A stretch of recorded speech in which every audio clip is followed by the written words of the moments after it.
Regis Antônio Coimbra. Aurélio Schomer. Vamos ver aqui questões seculares. Em Porto Alegre, 12/12, de 3 de janeiro de 2021. Você faz a pergunta. Ou eu começo já? Vida após a morte. Pois então. Vai até quando? Exato, até quando? Vai até o juízo final. Veja bem.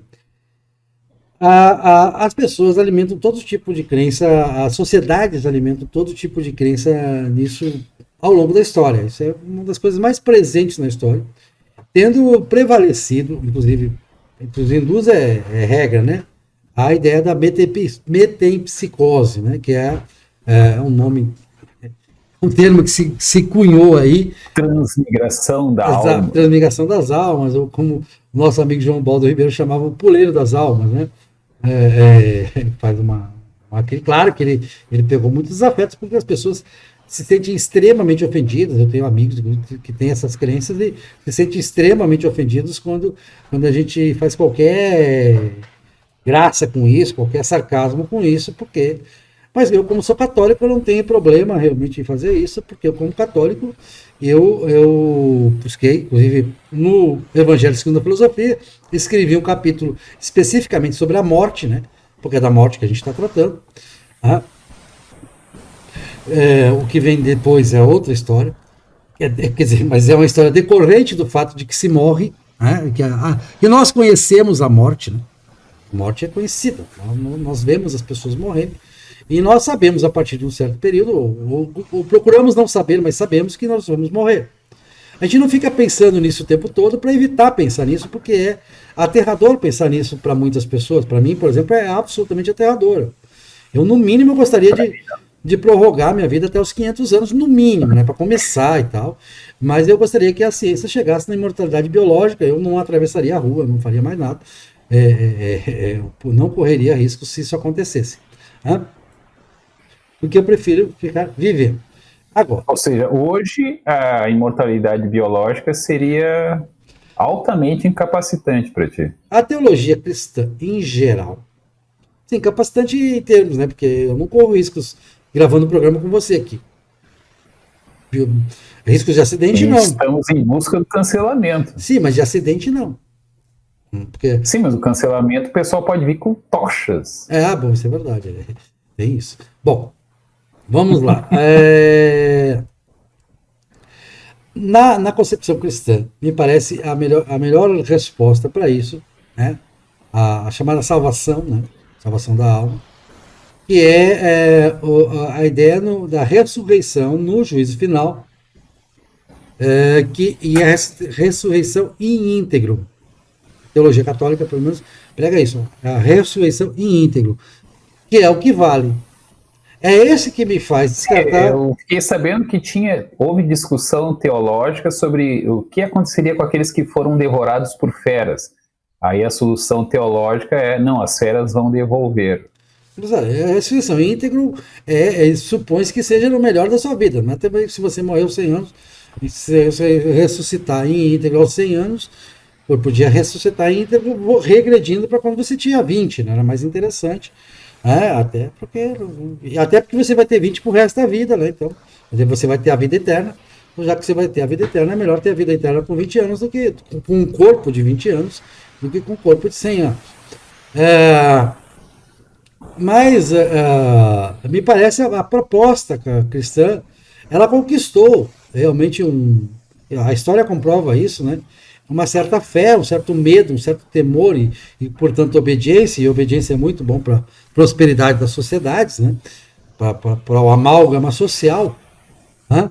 De que se você está cumprindo os preceitos católicos, que são bons, né?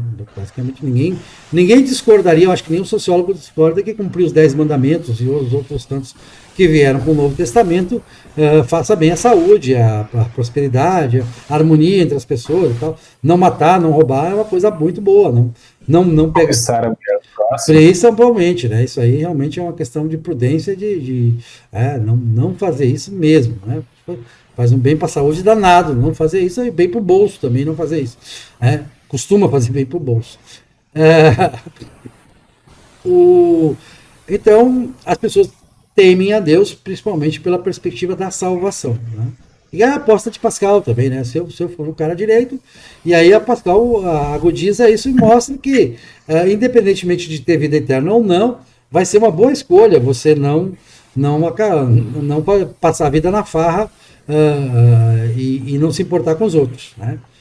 Não se importar com o que o outro vai sentir, vai pensar de você, não se importar se você vai decepcionar sua família, seus amigos e tal, com um comportamento errático e irresponsável. Bom, dito isso, tá, então uma vida eterna é tranquila.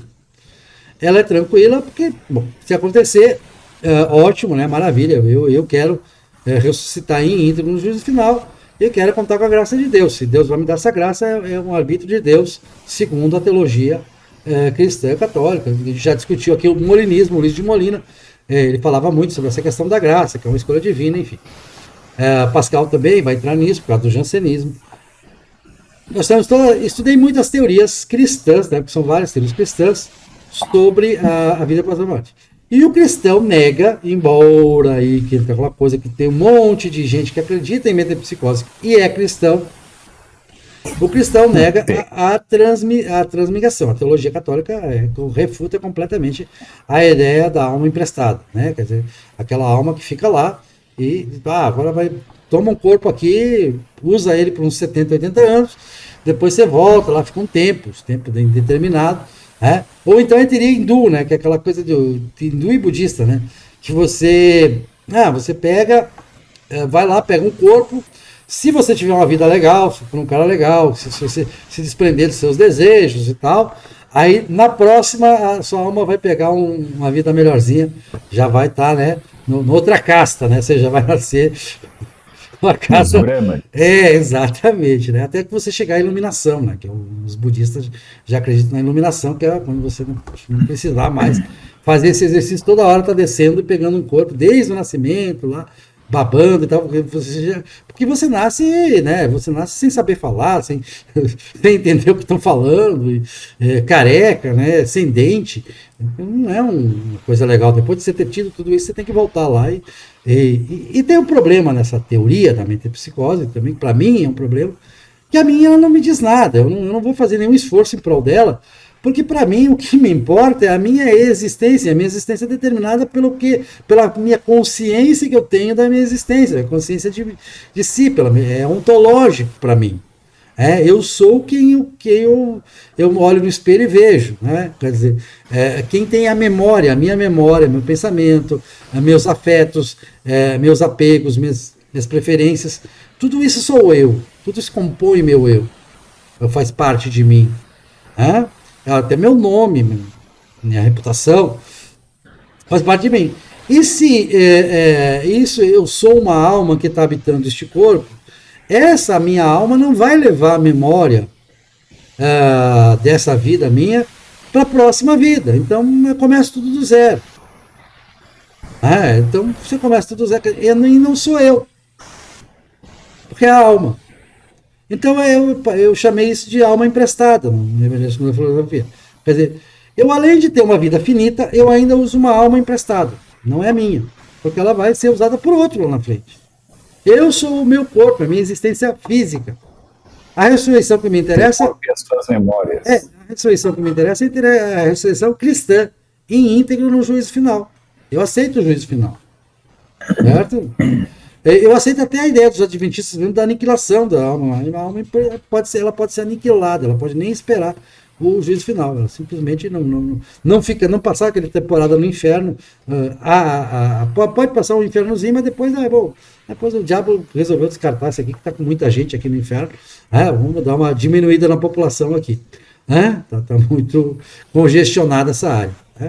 Que por merecer o inferno, nós todos, né, somos pecadores, haveremos de merecer o inferno. Se Deus nos der a graça de não irmos para o inferno, Deus nos deu essa graça, talvez por uma boa ação nossa, mas mais provavelmente porque tenhamos fé ou porque Ele escolheu. Que é a ideia do Calvino, do calvinismo, né, que ele escolheu e pronto. Está escolhido. E aí tem as famosas graças lá. Mas basicamente é isso. A morte tal qual se nos apresenta me parece de todo inaceitável. E me parece inaceitável a maior parte da humanidade, porque a maior parte da humanidade alimenta as crenças mais fervorosas a respeito, como dizia Hume, né, que a gente cita muito nesse ponto, a gente já citou aqui no outro programa, alimenta as crenças mais fervorosas, o que traz a dúvida que as pessoas têm a respeito disso. São crenças assim, muito convictas, mas que não se sabe se as pessoas realmente... os kardecistas, então, têm uma crença brutal. Não consigo falar. Meu pai briga muito com isso. Eu já tive brigas terríveis com meu pai. Porque meu pai disse, você é louco, como é que você não acredita nisso? Bom, não acredito. Mas é uma evidência, é lógico que é assim. Bom, para mim não é lógico que é assim. Para mim é lógico que a vida são correlações da matéria, correlações que deixam de existir quando cessa a atividade cerebral e atividade física do corpo, de circulação, de respiração, né? Cessa a respiração. E as duas coisas, né? Cessa a respiração. Três coisas. Cessa os batimentos cardíacos, a respiração. E o cérebro, a atividade cerebral, pronto. Aí não tem mais nem coma, nem nada. Aí vai pro caixão mesmo, vai para uma coisa que eu não quero para mim, inclusive, que é a cremação. Eu acho assim uma coisa brutal a ideia de que o meu corpo vai ser queimado. Eu prefiro que os vermes comam. Não tem problema nenhum com os vermes do que dessa forma. Mas enfim, eu acho a morte bastante inaceitável, a não ser que realmente, como eu termino meu livro, né, que eu termino eu peço a Deus que esse conto evangélico da vida eterna seja verdadeiro. Não tenho toda essa fé, confesso que não tenho toda essa fé para ter certeza de que ele é verdadeiro. Espero que seja. A fé, como a gente já conversou, é o desejo de ter fé. Exatamente. Bom, eu, pelo visto, não tenho nem muito desejo de ter fé, porque eu não tenho fé e não me incomodo muito com isso. O que eu penso em relação à morte? O mais provável é que seja aniquilamento, né? E a minha percepção é muito na linha do Aristóteles, né? Não existe propriamente uma alma no sentido de algo que subsiste à integridade do corpo, né? A alma é apenas a consciência que depende de uma razoável integridade do corpo. Ou seja, eu nem preciso morrer para eu acabar, né? Então, se eu tenho um AVC muito catastrófico, ou até não muito catastrófico, mas que afeta a parte de planejamento, de decisão, né, eu posso continuar. É que eu tenho a experiência recente de fazer um processo de interdição por demência, né? E aí no laudo médico psicológico foi verificado que a pessoa, inclusive, tinha QI alto, 120, 140, né? Só que ela não conseguia mais tomar decisões, né? Vinha lá o cara da financeira e fazia uma proposta de crédito, vamos fazer então, né? A pessoa perdeu completamente a capacidade de tomar decisões pela própria vida. Nessa situação, né, que sobrou daquela pessoa, né? Mantém a aparência, consegue reconhecer com a mesma aparência, algumas lembranças, mas assim, mais do passado que do presente, né? Uma série de situações que para mim faz questionar não apenas a vida após a morte, mas a manutenção da vida durante a vida. Então, para mim, uma pessoa que chega nesse estado, grande parte dela já morreu. Isso pode acontecer comigo ou contigo em vida. E pode ser substituído, né? Até eu diria assim, eu acredito na mais de uma encarnação em um mesmo corpo. Porque se a pessoa, por exemplo, perde as memórias e meio que tem que recomeçar do zero, ou recomeçar dos 10%, é uma outra pessoa que surgiu naquele mesmo corpo, né? A pessoa tinha uma personalidade, sofreu um dano cerebral e passou a ter uma outra personalidade muito diferente, né, com crenças muito diferentes, não é mais a mesma pessoa. Literalmente, assim, não é que a pessoa mudou. Não, aquela pessoa não existe mais, surgiu uma outra no mesmo corpo. Então eu tenho essa visão assim que nem espera o cara morrer para dizer que ele morreu, né? O sujeito fulano de tal morreu, ainda que um outro sujeito tenha se desenvolvido no mesmo corpo. Acho isso possível, né? Obviamente. Parte da vida é o reconhecimento pelo outro também. Também. E por si mesmo, a pessoa pode não se reconhecer como a mesma pessoa. Exatamente. Não sei. E até eu brinco, né, que tem um padrão sexual nas mulheres em que elas, no período fértil, têm uma preferência e fora do período fértil tem outra preferência. E daí eu digo, quando uma mulher diz que não sabe o que deu nela, que ela ficou com fulano de tal, que ela até tem nojo dele, ela pode estar sendo sincera. Ela realmente não entende porque são duas pessoas que habitam aquele mesmo corpo, né? Não que são duas personalidades diferentes, mas são duas estéticas diferentes, duas percepções, duas visões de mundo que se alternam ao sabor, digamos assim, do ciclo menstrual. Pessoas que têm uma personalidade muito diferente quando bebem e quando não bebem, quando usam determinada droga, assim, e não que o cara fique incapaz, ele é capaz, mas ele tem padrões de escolha muito diferentes.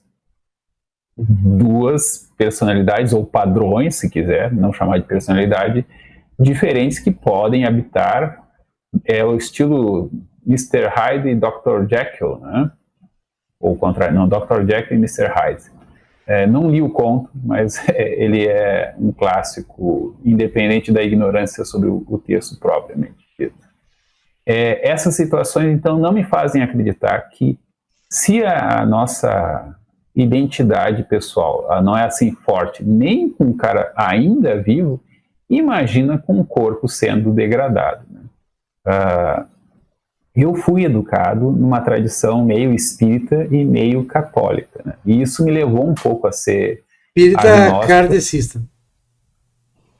Na verdade é uma confusão, porque quando eu era criança a gente ia, né, meu pai, minha mãe e eu, íamos num terreiro de Umbanda, mas esse terreiro de Umbanda já era meio kardecista, né? E a Umbanda não é uma religião muito afro-brasileira, ela é uma religião positivista brasileira, e o espiritismo só é mais positivista ainda, né? Digamos assim, a Umbanda é uma espécie de sincretismo do espiritismo com cultos africanos, e os cultos africanos saem muito enfraquecidos desse contato. Depois eu fiz a primeira comunhão, tive contato com os católicos, e aí eu acreditei nos dois quando diziam que o outro estava errado. Ou seja, quando os católicos criticavam os espíritas umbandistas, eles me pareciam ter fundamento. Quando os espíritas umbandistas criticavam os católicos, eles me pareciam ter fundamento. Resultado, eu passei a não acreditar, saber que não acreditava em nada. Depois ainda, eu fui me meter com os espíritas, porque, enfim, eu sempre ia para a religião e aí me afastava e ia dizer, não, tem que ter uma religião. E aí me enturmei com os espíritas, mas eu já não tinha fé nenhuma, né? E isso ficou muito evidente quando o evangelizador, né, contou mais algum daqueles casos, tipo Irmãs Focos, não sei o que e tal. Era um caso brasileiro, o cara morreu, e aí ele telefonou e disse umas coisas que só ele poderia dizer. Portanto, a alma é imortal e Deus existe. Aí eu disse, tá, mas como assim? O fato de que ele sobreviveu, supondo que ele tenha sobrevivido, né, não quer dizer que a alma dele seja imortal. Ele sobreviveu alguns meses. Quanto tempo será que ele dura depois que ele morreu? E Deus existir e a alma ser imortal, não vejo uma relação necessária, né? E continua assim. Pode até ser que Deus exista, né? Mas isso não tem nada a ver com a alma ser imortal. Eu vou chegar nesse raciocínio metafísico, mas você deu exemplo aí, o Monteiro Lobato, que ele tinha muitos amigos kardecistas, como eu tenho muitos amigos kardecistas, e que eram amigos inteligentes, pessoas que ele respeitava muito. E aí ele fez, bom, vou fazer um teste para provar que vocês estão certos, né? Eu vou escrever uma carta aqui, vou mandar, botar num cofre, né? E depois vocês chamam o médium vai me chamar e eu vou dizer, a minha alma vai dizer o que estava na carta. Não, os médios não passaram no teste. Mas ele pode ter mentido como alma. Não, depois. O fato do cara não. Ele fez de uma maneira que não tinha campo para desonestidade. Ele escreveu uma carta e disse certas palavras nessa carta, palavras-chave e um texto central. Só ele sabia o conteúdo da carta, ele fechou a carta, ele lacrou a carta e pediu o seu testador e tal, com testemunhas e tal. Foi colocado um lacre no cofre, além do cofre da combinação tinha um lacre. E aí, aquilo ficava, acho que por 5 anos, uma coisa lá, que era o tempo dos médiuns manifestarem o que estava na carta. Após esse tempo, seria aberto o cofre e seria confrontado o que estava na carta com o que foi dito pelos médiuns, que os médiuns foram chamados e realmente consultaram. Ó, aqui é o Monteiro Lobato, eu falava até com a voz do Monteiro Lobato e tal. Né? Eu escrevi isso aqui na carta e tal, e não bateu. Claro que o cara vai ter sempre a saída dizendo, não, mas aquele médium pegou a alma enganada. Digamos que Monteiro Lobato se manifestou. O que te garante a alma do Monteiro Lobato não vai mentir? Não é porque ele morreu que ele vai ter que dizer a verdade. Exatamente. Tu não pegou a malandragem do espiritismo, né? Que ele se garante muito até pela questão de que os médiums dependem dos espíritos dizerem a verdade. E os espíritos podem mentir também. Pois é. Mas eles sempre dão boas lições. Você vai ver os livros espíritas que vendem muito.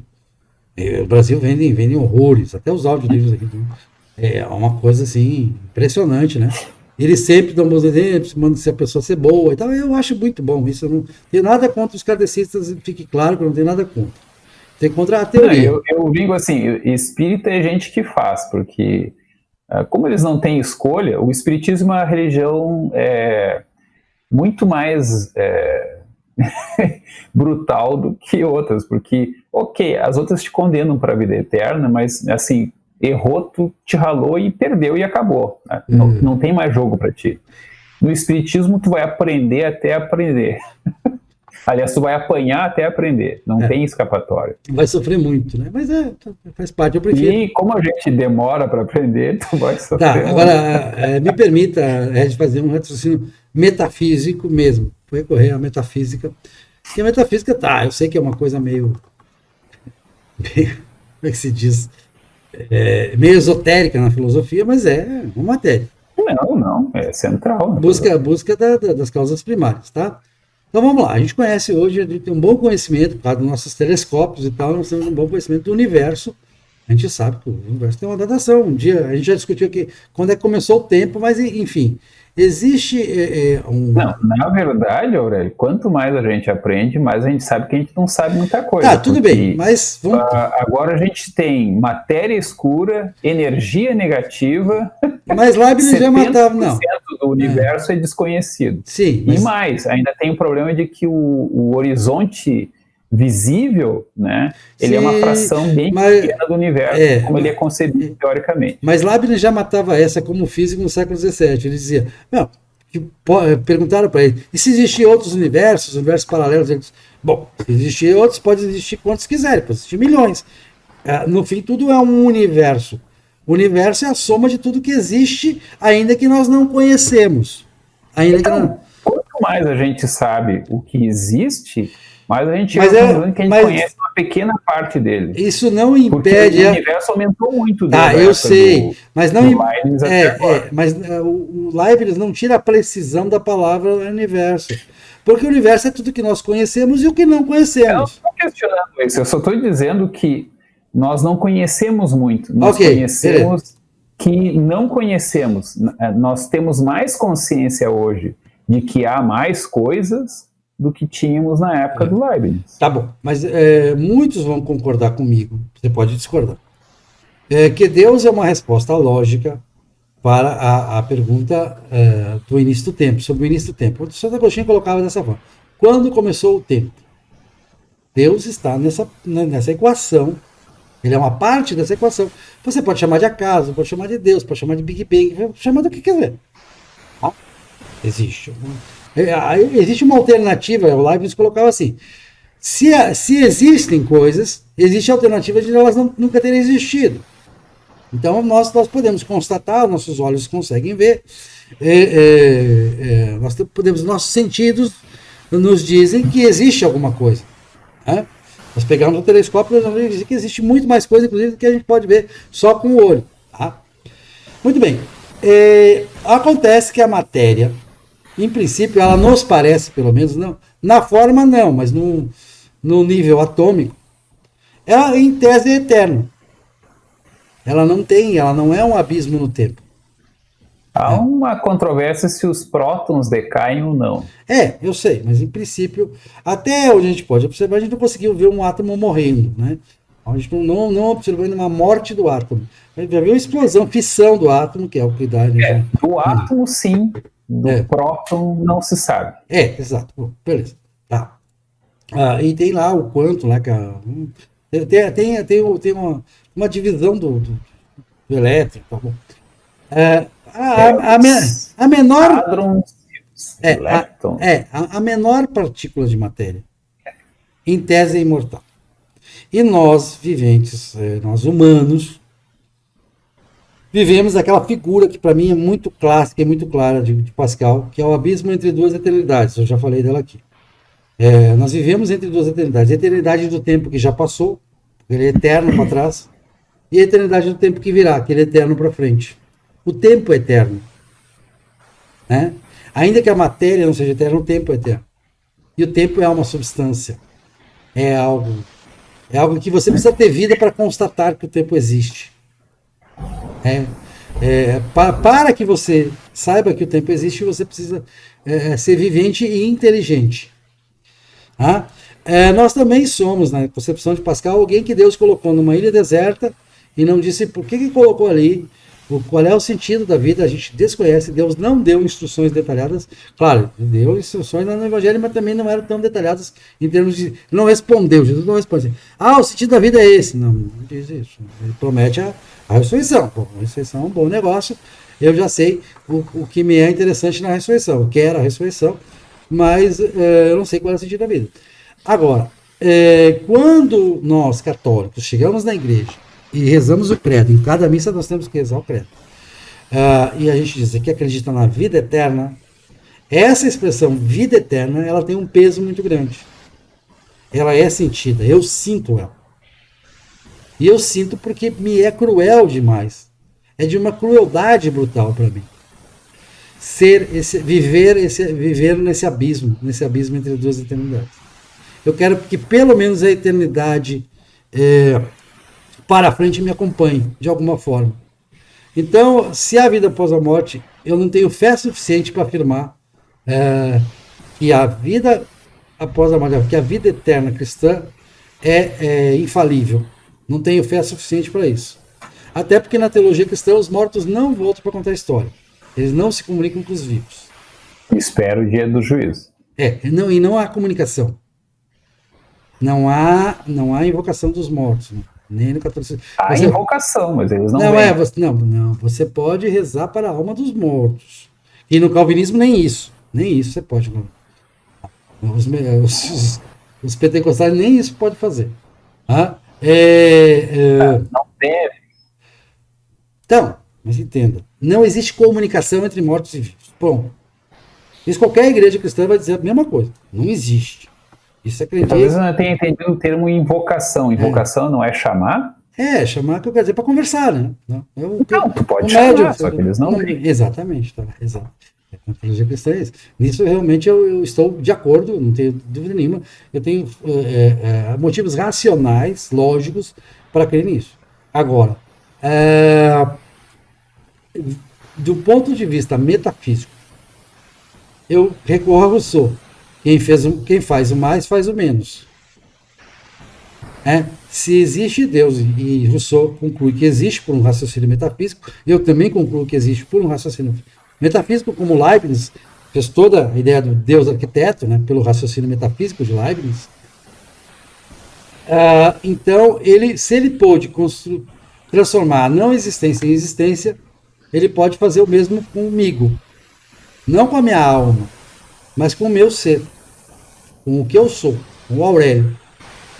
Aqui a gente está fugindo da vida após a morte indo para a existência de Deus, né? Porque não, mas assim, mas Deus é a única potência, por isso que eu fui para Deus, por isso que eu fui pensando, a única potência capaz de fazer com que exista uma instância após a morte é Deus. Nenhuma entidade sobrenatural teria o poder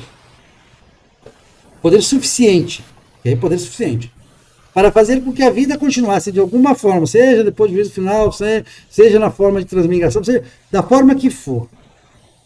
A única entidade, que é o único ser que teria o poder em tese, que existe a tese deísta, que diz que Deus teve poder para fazer o mundo, mas depois não interferiu mais e não teria por que interferir, e ter o poder de fazer o mundo não é a mesma coisa que ter o poder de modificá-lo. Ou de criar instâncias. O cara vive no céu, no inferno, no purgatório, coisa e tal. Bom, só Deus teria esse poder. Esse é o raciocínio de Rousseau com que eu concordo. Quem pode o mais, pode o menos. Mas só quem pode o mais, pode o menos. Então, por isso o raciocínio metafísico.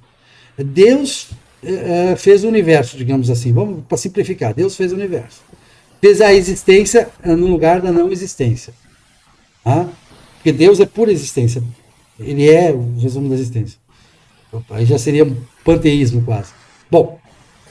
Cuidado com essas heresias aí. Exato, Spinoza. Tinha na Roma também tinha, os romanos também tinham alguns panteístas. Embora a maioria fosse deísta. Mas os filósofos romanos fossem deístas. Se queres ir para a vida eterna, cuidado com o panteísmo. Lógico. O panteísmo seria a vida eterna diluída numa pedra. Não quero isso. Não gostei da ideia. Eu quero a ressurreição em íntegro. E então eu não sei se eu vou morrer. Talvez sim. Tomara que falte muito tempo. Eu não sei se eu vou morrer tendo essa dúvida. Provavelmente ainda com dúvida. Mas tomara. Você será iluminado pela. É como eu sempre dizia para o meu pai. Qual é a diferença?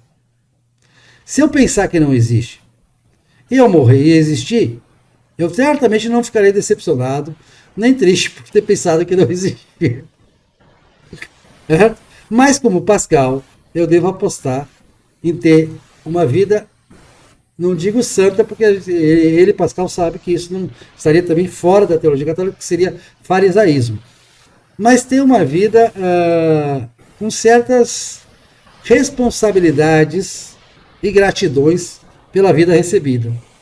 Porque se a gente vai morrer, o certo é que passar a ter existido, nós, a existência pessoal, é uma dádiva. É um presente que recebemos. Porque sem ele, a gente não estaria aqui conversando, não teria tido todos os prazeres, experiências e coisas que a gente teve e ainda pode ter. É assim que eu penso, que eu sereno um pouco, que continua sendo aterrador para mim, a ideia do abismo entre duas eternidades, eu sereno um pouco minhas aflições. Procuro uma zona de conforto, porque todo mundo vai procurar alguma forma de conforto diante dessa questão. Eu vou começar pelo credo, né? O credo eu achava muito engraçado porque eu li assim: acredito nisso, não sei o que, na vida eterna, amém. Aí o amém, eu pergunto, o que é amém? Que assim seja. Aí eu entendo, é tipo, exatamente. Tomara. Acredito nisso, né? Isso aqui, tomara. Exatamente, é isso. E é isso, né? É a aposta de Pascal. A aposta de Pascal está correta do ponto de vista teológico. Tá correta. Tomara que seja assim.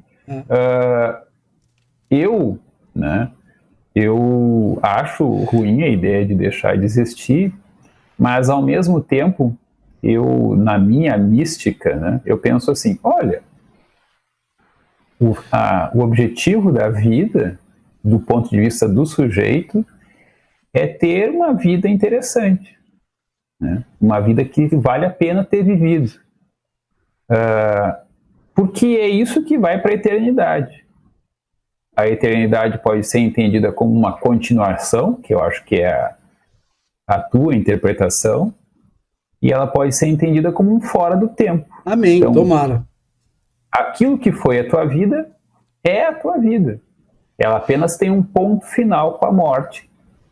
Tu pode entender como aniquilação, não é mais, ou tu pode entender como essa é a sua vida. A tua vida é aquilo que tu viveste. E aí até a questão da degeneração não é um problema tão ruim, porque, enfim, eu era um bebê quando criança, você é um adulto quando adulto, e se tiver o azar ou a sorte de ter a decrepitude, vai ser uma segunda infância, a infância absurda, como tu caracteriza, né, que não te leva para lugar nenhum. Não, mas ela dá um ponto, né? E aí até isso eu aprendi muito como leitor, né? Ou seja, um cara que eu acho genial quando ele tem 20, 30, 40, 50, 60 anos, eu não preciso concordar que ele continua genial aos 80, 90, 100 anos. Ele pode ter piorado. É o caso do Tolstói, né? Pode ter se arrependido que ele estava certo. Alô? O Tolstói enlouqueceu, né? Não sei se ele foi sempre muito certo também, né? Sim. Ele queria torrar o dinheiro dele, né? E se vingar da família quase. Mas, enfim. Em relação à vida após a morte, né? Eu até posso dizer que nós podemos estar já numa vida após a morte, porque nós podemos ser criações arqueológicas de seres que para nós seriam do futuro, mas que são do nosso passado, porque nós podemos estar sendo gerados num programa de computador, digamos assim, numa estrutura que eles chamam de Matryoshka Brain, né? Matrix, que seria é aquelas bonequinhas russas que ficam uma dentro da outra, né? Então ele tem uma estrutura assim, tu pega uma estrela, aí tu faz em torno dela uma esfera de Dyson, que pode ser uma nuvem de Dyson, né? E várias camadas para ter uma maior diferença entre o calor inicial e a dissipação do calor por fora. Então tu usa toda a energia da estrela e o frio do vácuo, vamos dizer assim, para produzir capacidade computacional, na qual tu pode gerar universos e vidas e trilhões e trilhões de seres humanos vivendo por trilhões de anos, né? O universo pode até se desfazer, mas o tempo que em 1 segundo tu pode fazer uma pessoa viver, ou que tu pode fazer com milhões de pessoas vivam, te permite experimentar todas as formas possíveis de um ser humano ser, digamos assim. E de outros seres também, porque aí tu pode simular várias coisas. E de uma sociedade também. Eu sempre digo que... E sociedades e tudo mais. A sociedade pode se desenvolver... Digamos que, na verdade, tu pensa que é o Aurélio, né? E no fundo assim, na realidade mais última, na verdade, tu é um ser muito maior do que o Aurélio e que explora as potencialidades. Tu está fazendo uma experiência de arqueologia. Como eram os seres humanos no século XXI? Que para eles é o passado do passado do passado, né? Tipo Guerra nas Estrelas, numa universidade, numa galáxia muito distante, há muito tempo, né? Eles viveram essas coisas que nós pensamos que vivemos agora, mas nós apenas estamos rodando uma simulação verossímil, né? Que não precisa simular todo o planeta Terra, mas do nosso ponto de vista, nós estamos vivendo de maneira íntegra, né?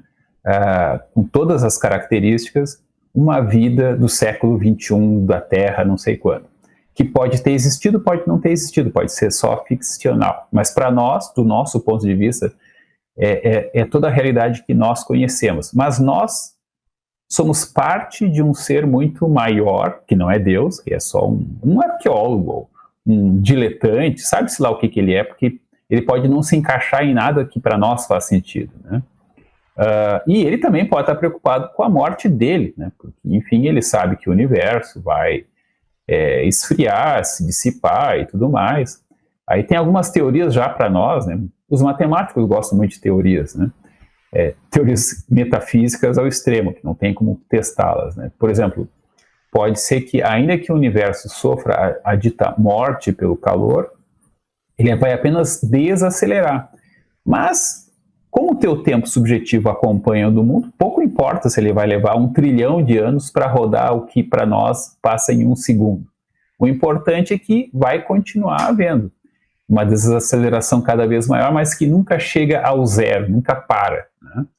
Então, tu pode pensar várias formas de eternidade que no substrato físico vão ter diferentes consequências, velocidades e tudo mais, mas do ponto de vista subjetivo é irrelevante.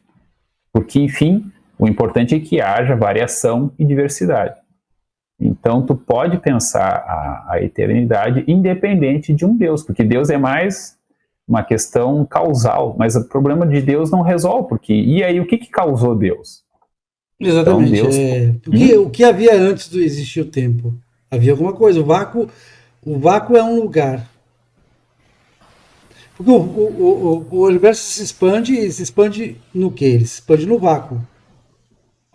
Não, é que a teoria da física, né, não da filosofia, com o Big Bang, se cria o tempo e o espaço. Exatamente. Então, uma coisa é o vazio passando o tempo, que ele pressupõe que já existe o espaço e já existe o tempo, e outra coisa é o antes de se criar, inclusive, o vazio e o tempo. Então, o antes não se aplica a partir do tempo. Exatamente.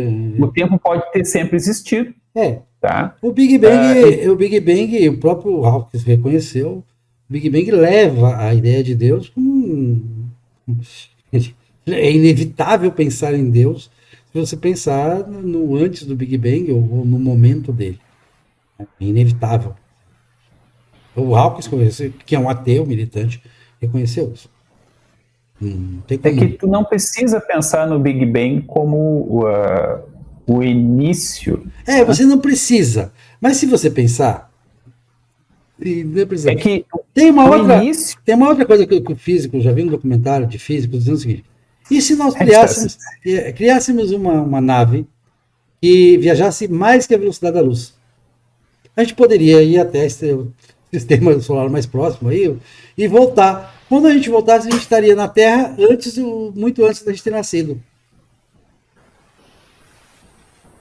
Aí é uma teoria que é aqueles problemas matemáticos, né? Em matemática, tu não é ruim em matemática, tu sabe que tu tem que estabelecer qual é o conjunto verdade de solução de um problema. Então, na matemática, tu pode criar soluções que podem se aplicar ao mundo físico ou não. Exatamente. E assim, tu pode dizer, tá, como é que fica a raiz negativa, né?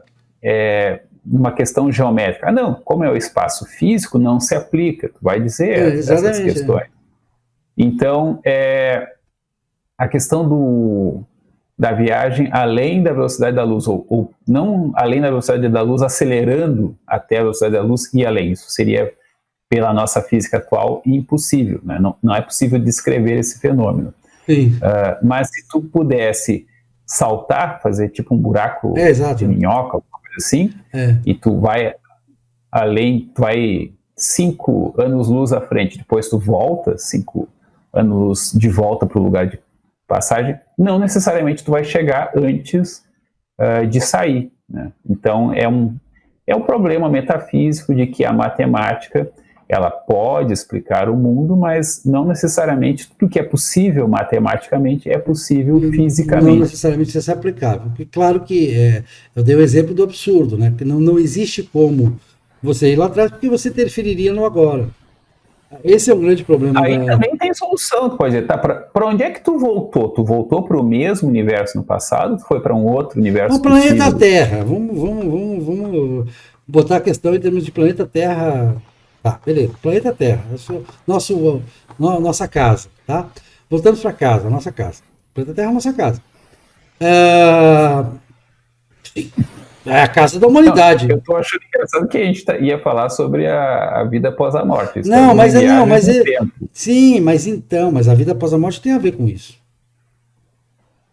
Porque, peraí, vai lá, vai apresentar se nós vamos ressuscitar em íntegro, tudo bem, Deus pode ter o plano de nos colocar na nebulosa e tal, né? A ressurreição vai ser lá em outro lugar e tal. É outro planeta, tá? Outro sistema solar, outra estrela, outra No nebulosa. Éden. Sim, tá. Que seja. Os caras que no tempo do Antigo Testamento situavam o Éden ali pela Mesopotâmia, ali uma areazinha, ali perto do atual Kuwait, que era mais verde naquele tempo. Mas, enfim, isso aí já é uma época que se conhecia muito pouco o universo. Aliás, a ideia de universo não existia nos primeiros escritos existia a ideia de céu e terra, que é anterior à ideia de cosmos, que por sua vez é anterior à ideia de universo. O universo é uma ideia que começa a existir com os gregos, né? Os gregos que criam, né, essa ideia de universo. Primeiro cria o cosmos, depois o universo. E Heráclito já está presente, pelo menos em tese, a ideia de universo. Né? Em potência existe a ideia de universo ali, subentendida. Foco. Foco, pronto. Então, a nossa casa, muito bem, terra é a nossa casa. Então, a sucessão íntegra a gente imagina que seja na nossa casa. Até para ser fiel ao Antigo Testamento, céu e terra, a gente vai para o céu, volta para a terra. Né? E aí vive eternamente.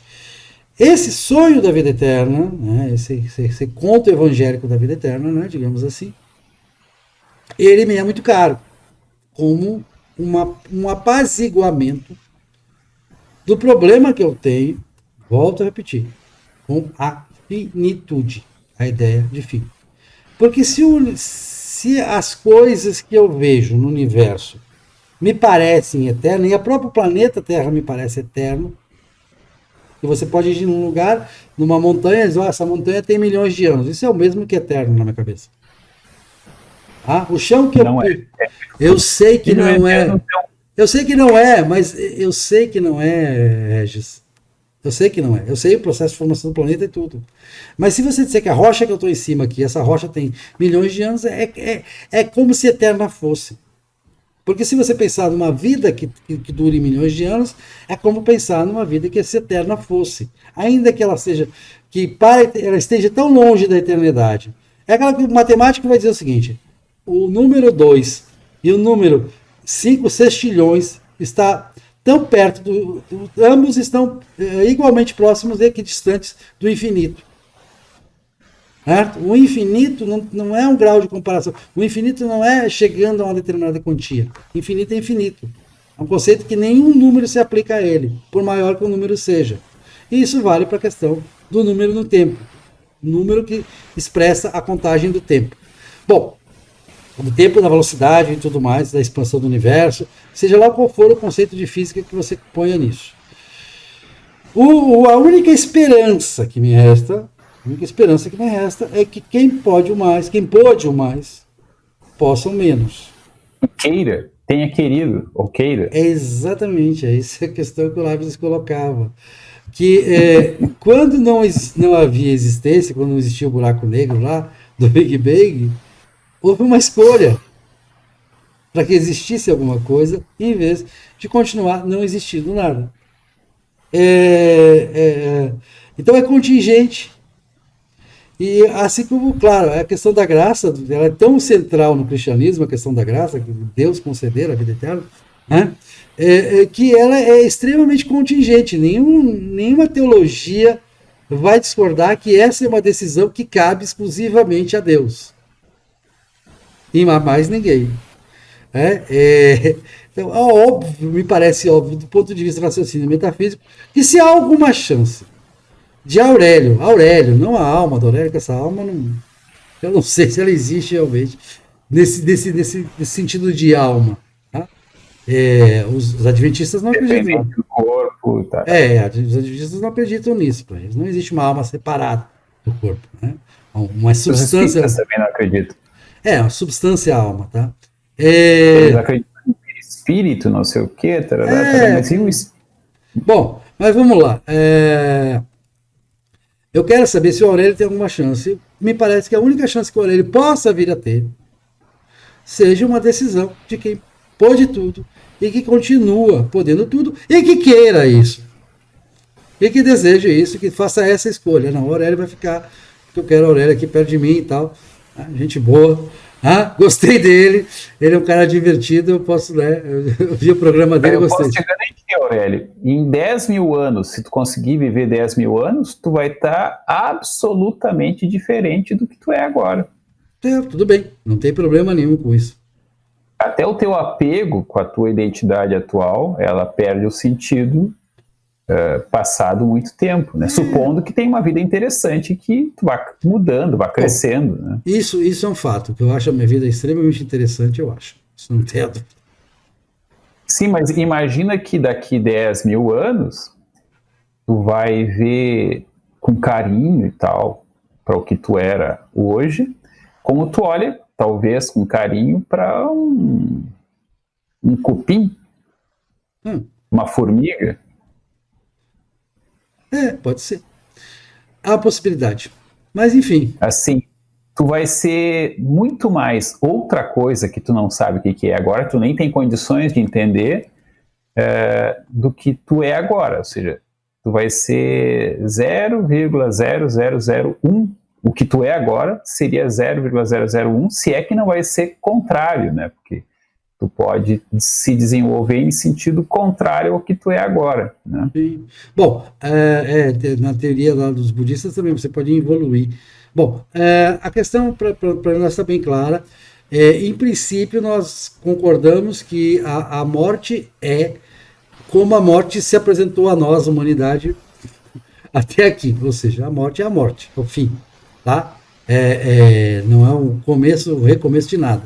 Tá? Não o Sócrates dizia, né? Eu vou morrer, você vai ficar.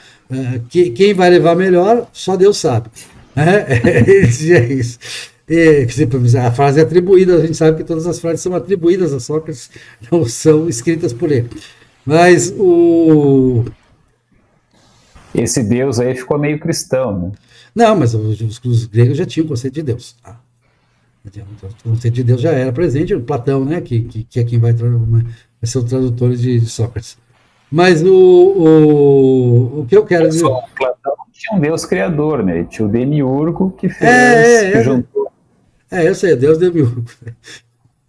O Demiurgo é aquele que o Voltaire tira sarro de Platão, que encarregou discípulos muito incompetentes para fazer a gente, fazer o humano. A questão aqui da vida após a morte é: vida após a morte pode ser facilmente entendida como uma continuação. Essa é tranquilo. A outra coisa muito incomensurável é a vida eterna, né? Eu vejo a vida eterna como fora do tempo. Então, a minha tendência é achar que a minha vida tem um fim, ela termina, ela tem um início e tem um fim, e a eternidade da minha vida é que ela é isso e ela não deixa de existir. O passado existe, vamos dizer assim. Sim. O passado é algo atual. Embora esteja sujeito a um grande problema, que é brutal também, que é o esquecimento. Por isso que a gente, claro que se diz, os escritores são imortais. Pode existir porque eles não são. De Deus, né? Exatamente, pode ser também. Então mas, precisa... mas Deus pode querer conversar, bater um papo contigo. Aí ele vai ter que dar uma reanimada no teu Aí ele reativa o programa. Exatamente, aí é isso que eu quero. Boa, confio. Mas em Deus eu confio. Deus não quer nada de vez em quando. Deus quer necessariamente. Né? Não. Na teoria da graça, não. Ele elege. Não. Mas ele elege necessariamente porque ele sempre, assim, ele não dá, hoje eu mudei de ideia, hoje eu vou salvar o Aurélio. Não. Para Leibniz, e que Leibniz bebe em Santo Agostinho, isso, Deus decide sim, ele é contingente. Tá, então ele pode mudar de ideia? Aí é outra questão, você pode mudar de ideia, não porque ele é tão inteligente. Não, ele é tão inteligente que ele já sabe o que vai acontecer, ele já decidiu. Mas é uma decisão. Isso que eu estou dizendo, Aurélio. Para Deus tudo é necessário. Sim, porque ele já preveu o que vai acontecer. A nossa própria noção de tempo, aí eu mudei de ideia, porque a gente está sempre com dados novos. Mas se Deus tem acesso a todos os dados, ele já tem todas as decisões também. Exatamente. Bem lembrado. Bom, então, a grande questão aqui é que a própria eternidade de Deus, ela é estática. Voltamos para o tomara, para o amém e para o tomara. Tá? Que é muito... Não, mas o que eu quero a sua constatação sobre o amém, a sua constatação sobre o amém foi precisa, me acrescentou alguma tomara. Coisa. Eu vou dizer agora, tomara, Regis. Tipo assim, Chico Anísio que disse assim, eu não tenho medo de morrer, eu tenho pena. Eu tenho muita pena de morrer. Mas então, o grande abismo é entre o sujeito humano finito e o Deus infinito ou perfeito. Né? Ser humano imperfeito, Deus perfeito. Esse abismo nunca muda, né? Exceto nesse conceito que também é absurdo para nós, que é a eternidade. A eternidade não é no fim dos tempos. A eternidade é fora do tempo, vendo a infinitude como um fato atual. É a grande questão de existe infinito como procedimento, ou seja, qualquer número eu posso somar mais um, ou subtrair menos um num infinito negativo, e o infinito atual, algo que já existe desde já, que para nós gera todo tipo de problema, com os paradoxos do movimento, da flecha, da tartaruga, né? Uhum. Porque se o espaço é infinitamente dividido, e não apenas infinitamente divisível, né? Nós não conseguimos explicar direito o movimento, etc. A gente, por isso, trabalha Leibniz e Newton com o espaço infinitamente divisível, procedural. Né? Então, a eternidade pode ser vista como essa ideia de que existe um infinito atual, que é uma ideia bastante metafísica, né? E incompreensível, no final das contas, na qual tudo o que poderá existir, na verdade, existe. Né? Dessa perspectiva fora do tempo, e nesse sentido eterna, né? E que é muito metafísica, né? As coisas já são. Nós, como seres finitos, experimentamos o tempo dentro da nossa vida, que é também intrinsecamente finita, por mais que ela dure, se ela durar 1 trilhão de anos, ela ainda assim é finita, tem um início, um meio e um fim. E o importante, na verdade, não é tanto que a minha vida seja longa, e sim que ela seja interessante. Porque na eternidade ela continuará sendo interessante. É isso. Agora imagina tu sendo pobre de espírito, vamos dizer assim, e vivendo eternamente nessa pobreza de espírito. Tu vai achar eternamente no sentido de infinitamente. É uma vida chata, né? Não para ti, porque tu não é... Assim, ó, um dos paradoxos da ideia de uma continuidade de vida é imaginar que tu vai continuar vivendo uma vida humana comum, né? Não, claro, isso é uma fantasia completamente... Que é assim, qual era a ideia de paraíso pro egípcio que acreditava em vida após a morte? Tu ia no mundo das almas, vamos dizer assim, tu ia lá e as colheitas sempre seriam boas, mas enfim, tu ia estar lá colhendo. Os islâmicos têm essa ideia, né, da história das 40 virgens, né? Eu tiro no livro Evangelho da Filosofia, no capítulo sobre a morte, eu trato dessa fantasia islâmica. Os mártires terão 40 virgens à sua disposição.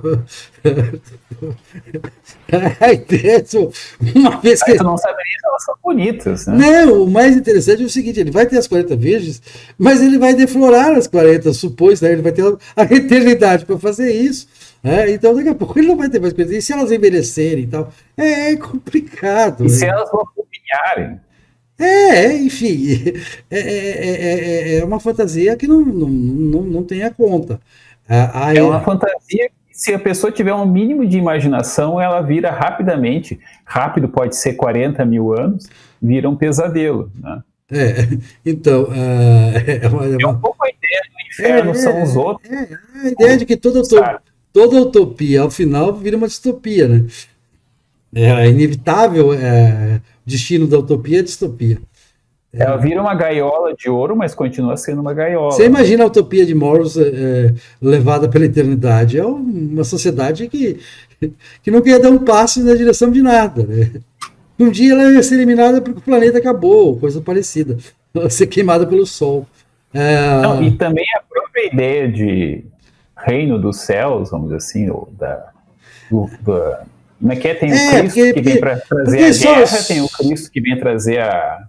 Porque o devir é um componente indispensável da vida, da nossa vida inteligente, pelo menos, né?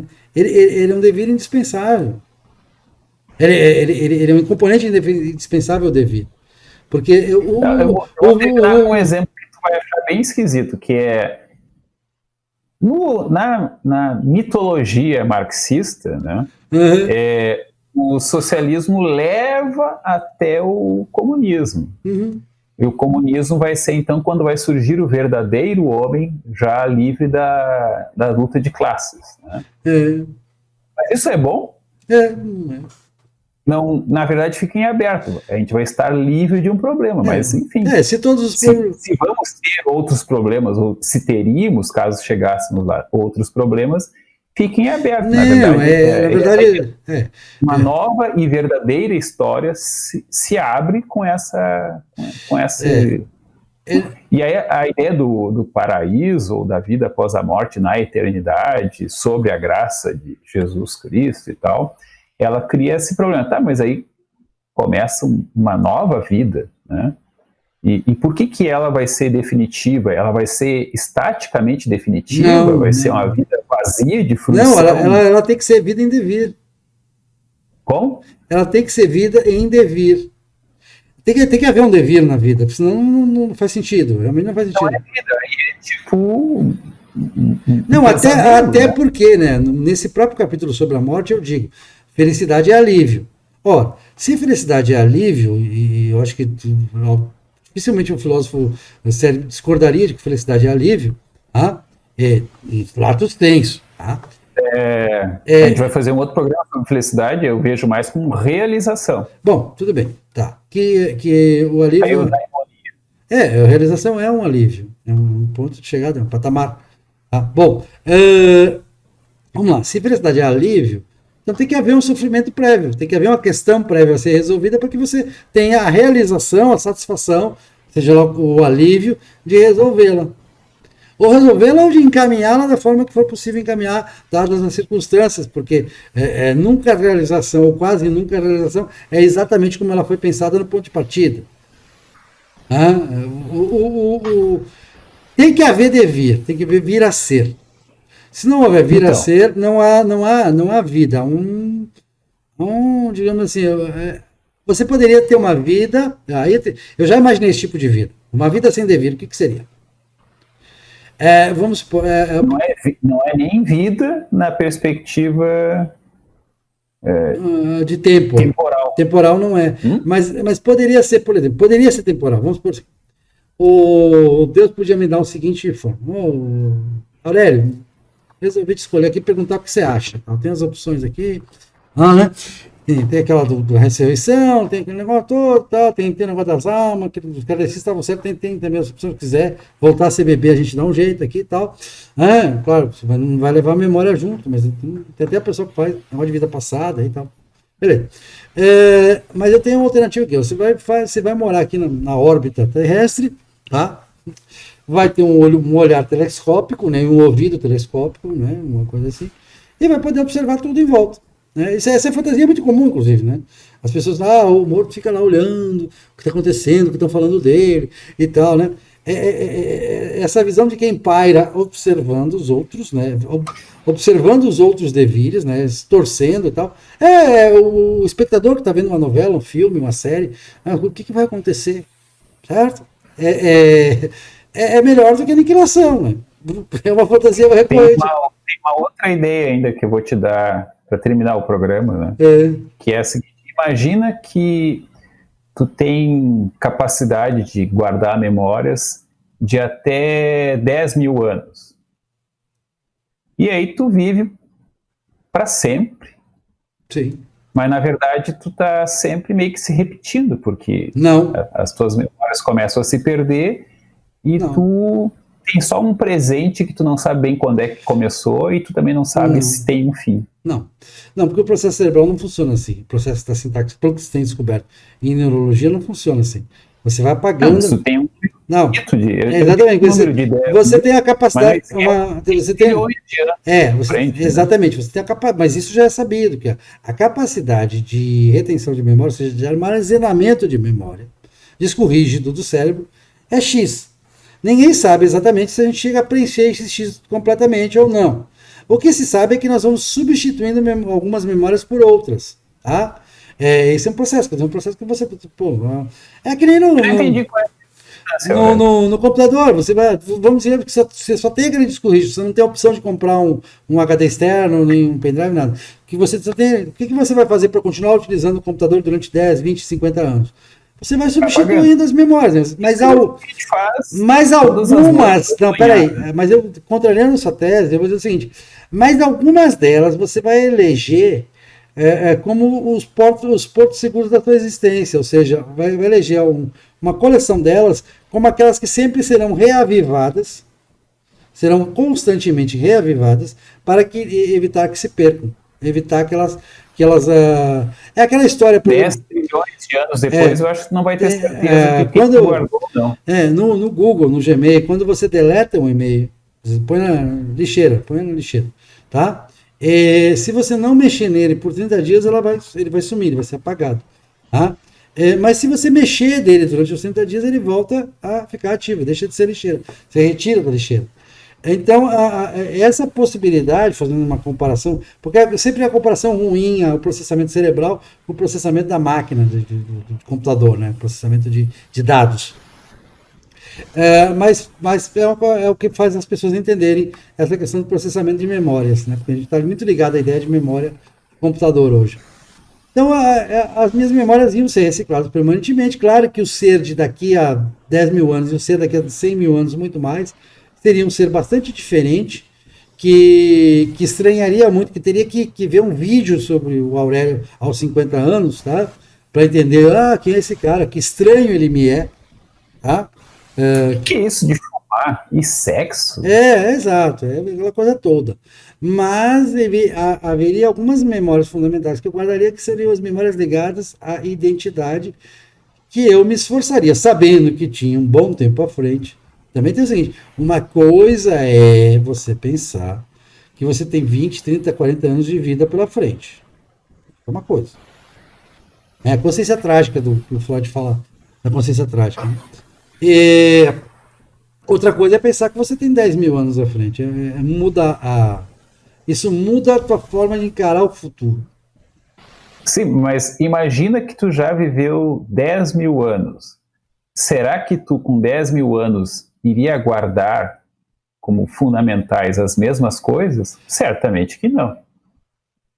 Provavelmente, eu estou dizendo provavelmente, porque ninguém viveu 10 mil anos para contar, não existe experiência empírica para isso, né? Popper não invalidaria essa tese, mas provavelmente, se permitir um palpite, uma aposta, eu acho que uma coisinha fundamental, assim, uma combinação de letrinhas ali ia ficar como, tipo assim, poxa, eu estou guardando esse aqui, porque esse aqui é o que me permite uma identidade de ser, eu poder continuar me olhando no espelho e me chamando de Aurélio, que é o que o resto da sociedade me reconhece como tal, porque eu vou permanecer tendo o mesmo nome. A sociedade mudou também. Sim, mas a sociedade mantém o registro. Uma das funções da sociedade é registrar todo mundo que nasceu e que morreu.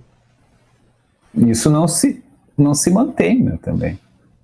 A gente procura manter, a gente faz muito. Hoje em dia nós estamos digitalizando, por exemplo, e procurando maneiras de que essa digitalização não morra com o tempo. Registros cartoriais de tempo que tinha, cartório que tinha. Quando eu falo cartório, não é necessariamente um cartório, mas registro de que fulano, Plutarco da Silva lá, viveu em Roma no ano 1 até o ano 47. Esses registros, quando existem, eles são hoje digitalizados, guardados e tal. Vamos registrar que Plutarco da Silva viveu em Roma entre o ano 1 e 47. Isso ficou lá num livro romano, num pergaminho, Isso foi resgatado lá dos incêndios e coisa e tal. Mas algumas coisas se perderam. Sim, mas a gente sabe que fulano nasceu no ano e nasceu no 47, como a gente sabe que Ovídio viveu, a gente sabe que Sêneca viveu, a gente sabe que Marco Aurélio viveu. E quando ele viveu... 10 mil anos talvez não saibamos. Talvez não, mas nossa, existe um esforço da humanidade. Tá? Tu não está pegando meu ponto, Aurélio, tu está pegando das exceções.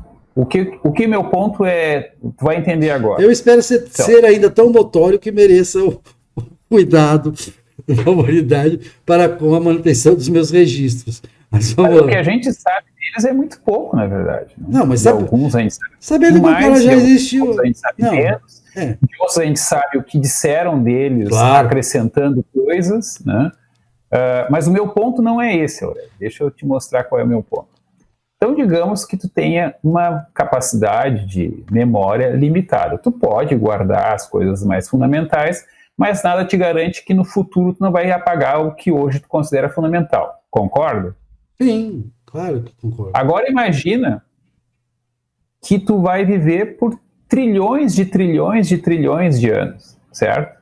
E vamos botar um temperinho aqui. E tu pode fazer, digamos que tu vai ter uma tecnologia de daqui 1000 anos à tua disposição, ou de 10 mil anos à tua disposição. Então, por exemplo, alterar o teu corpo, tu pode, certo? Pode se transformar num polvo, em termos físicos, pode aumentar um pouco a tua capacidade física, pode virar homem, pode virar mulher.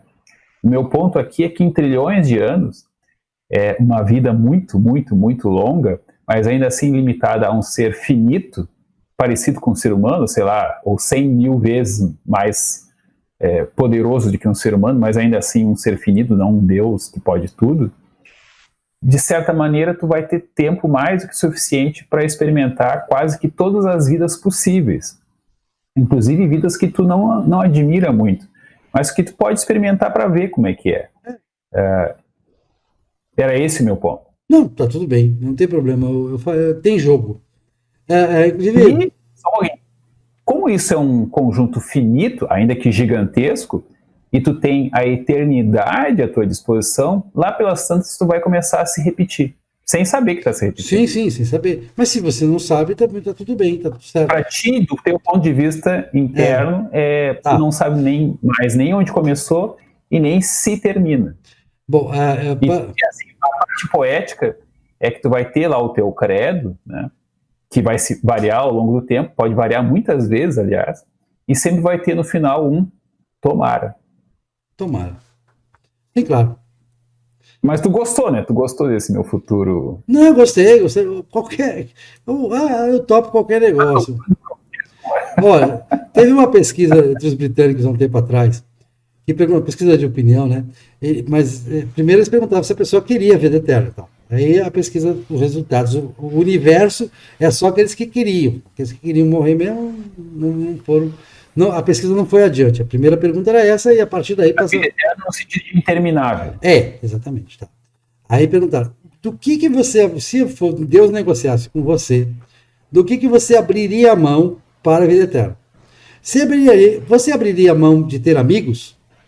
80% responderam sim, abriria a mão de ter amigos. Não ia ser muito legal para não ter amigos, mas eu abriria. Você abriria a mão de ter sexo? De ter sexo?